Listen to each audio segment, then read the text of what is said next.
বন্ধুরা, equity mutual fund কিভাবে return দেয় সেটা বোঝার আগে আপনাদের ইকুইটি অ্যাসেট অ্যালোকেশন কিভাবে বেশি আপনাকে রিটার্ন দেয় সেটা আপনাকে একটা উদাহরণের মাধ্যমে বোঝাবো। ধরুন আপনি কোনো একটা বিজনেস করতে চান, তার জন্য আপনার 10 লক্ষ টাকা দরকার। আপনি সেটা প্রথম আপনার বাবার কাছ থেকে চাইলেন, বাবা আপনাকে দিল না। দেন আপনি আপনার বন্ধুকে অফার দিলেন যে 5 লক্ষ টাকা বিজনেসে ইনভেস্ট করতে, তাকে 50% পার্টনারশিপ দেওয়া হবে। কিন্তু বন্ধু আপনার প্রতি বিশ্বাস নেই, সে ভাবলো টাকাটা যদি আমার জলে যায়, তো আপনাকে সেই টাকাটা দিল না। দেন আপনি কি করলেন, টাকাটা এদিক সেদিক থেকে জোগাড় করে আপনি নিজের একটা মিষ্টির দোকানে সেটা বানান। তো যেহেতু আপনার কোনো ব্র্যান্ডিং নেই, কোনো মার্কেটিং নেই, আপনাকে কেউ চেনে না, তো বিজনেস কোন দিন থেকে আপনাকে প্রফিট দেবে না। তার জন্য আপনাকে 1 বছর 2 বছর সময় লাগবে। তো আস্তে আস্তে দেখা গেল 3 বছর মোটামুটি পর আপনি ইনকাম জেনারেট করা শুরু করলেন। মাসে আপনি 1 লক্ষ টাকা করে ইনকাম করছেন। তখন আপনার বন্ধু ভাবলো যে এবার তো বিজনেসে ওকে টাকা দেওয়াই যেতে পারে। তখন আপনাকে সে অফার করলো, সে এখন 5 লক্ষ টাকা আপনাকে দেবে নতুন বিজনেসে পার্টনার হওয়ার জন্য।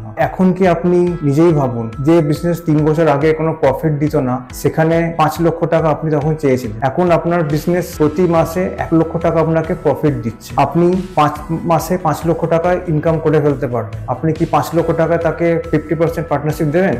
কারণ এখন আপনার বিজনেসের ভ্যালুয়েশন হয়ে গেছে 1 কোটি টাকা। নিশ্চয়ই আপনি আপনার বন্ধুকে বলবেন যে এখন 50% পার্টনারশিপ নিতে গেলে তাকে 50 লক্ষ টাকা বিজনেসে দিতে হবে। এটাই হচ্ছে ইকুইটির নেচার। আপনি যখন ইনকাম করবেন অবশ্যই রিটার্ন পাবেন। মিউচুয়াল ফান্ডও ঠিক সেইভাবেই রিটার্নটা আপনাকে দিয়ে থাকে। আর একটা জিনিস, ইকুইটিতে আমরা তো ডাইরেক্ট ইনভেস্ট করে সেখান থেকে যে রিটার্ন প্রফিট হয় সেই রিটার্নটা আমরা পেয়ে থাকি। কারণ হচ্ছে আমরা তো আর বড় বড় কোম্পানি তৈরি করতে পারবো না, তো ছোট ছোট কোম্পানিতে আমরা ইনভেস্ট করে আমরা রিটার্নটা জেনারেট করে থাকি। মিউচুয়াল ফান্ডও কিন্তু কোনো একটা কোম্পানিতে টাকা দেওয়া হয় না, সেখানে অনেকগুলো কোম্পানি মিলিয়ে সেখানে ইনভেস্ট করা হয়। তাহলে মিউচুয়াল ফান্ডে কি করে আমরা ইনকামটা জেনারেট করছি? এখানে কিন্তু ডাইরেক্ট ইকোনমিক সাথে আমাদের মার্কেটের লিঙ্কটা রয়েছে। আমাদের দেশে যদি ইকোনমিক গ্রোথ হয়, তখন কিন্তু মিউচুয়াল ফান্ডের ইনকামটা আমরা জেনারেট করতে পারবো। মিউচুয়াল ফান্ডটা সেভাবেই আমরা ইনকাম জেনারেট করি। দেখা যাচ্ছে যে আমরা ইনভেস্টমেন্টটা ছোট ছোট ইউনিটে অনেক কোম্পানির মধ্যে ইনভেস্ট করছি, মানে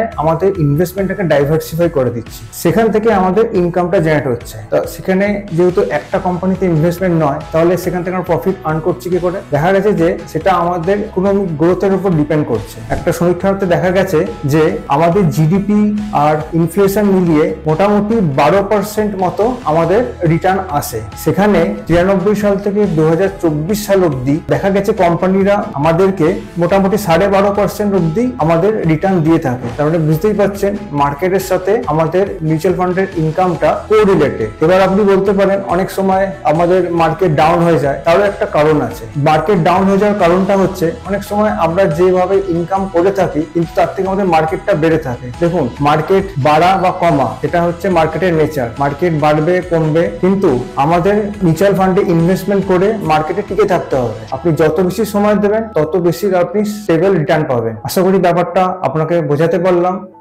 ধন্যবাদ। Mutual fund investments are subject to market risk. Read all scheme related documents carefully.